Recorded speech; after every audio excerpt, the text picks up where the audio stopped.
7 மாதங்களுக்கு பிறகு போயஸ் இல்லத்திலிருந்து வெளியில் வந்த ஜெயலலிதாவை பெரும் உற்சாகத்தோடு கட்சியினர் வரவேற்றனர்.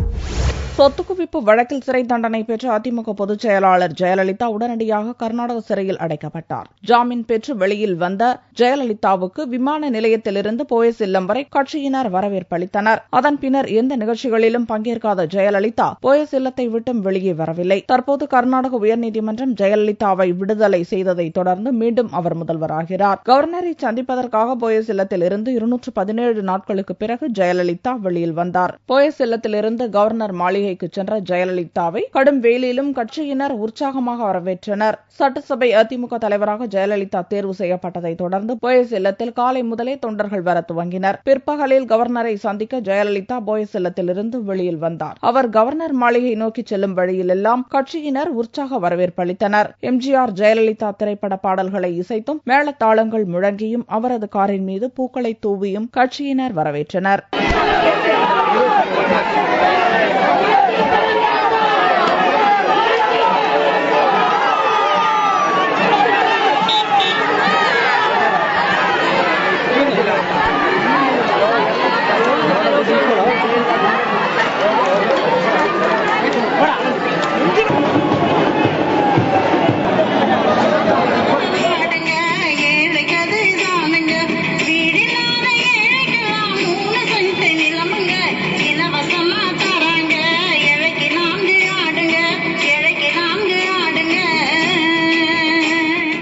ராஜ்பவனுக்கு வந்த ஜெயலலிதாவை வரவேற்ற கவர்னர் பூச்செண்டு கொடுத்து பொன்னாடை போர்த்தினார். புதிய அமைச்சரவை குறித்து இருவரும் ஆலோசனை நடத்தினர். அமைச்சரவை பட்டியலை கவர்னரிடம் வழங்கிய ஜெயலலிதா அங்கிருந்து உடனே புறப்பட்டார். தொடர்ந்து அண்ணா சாலையில் உள்ள அதிமுக நிறுவனர் எம்ஜிஆர், முன்னாள் முதல்வர் அண்ணாதுரை மற்றும் ஈவேரா சிலைகளுக்கு மாலை அணிவித்து ஜெயலலிதா மரியாதை செலுத்தினார். சனிக்கிழமை அன்று காலை 11 மணிக்கு ஜெயலலிதா உள்ளிட்ட அமைச்சரவை சென்னை பல்கலைக்கழக 100ஆண்டு விழா மண்டபத்தில் பதவியேற்றுக் கொள்கின்றனர். இந்நிலையில் வியாழனன்று நள்ளிரவு விழா அரங்கிற்கு வெடிகுண்டு மிரட்டல் விடுத்து மர்ம தொலைபேசி அழைப்பு வந்தது. இது தொடர்பாக துப்பு துலக்கிய போலீசார் ஒருவரை கைது செய்தனர். விசாரணை நடந்து வருகிறது.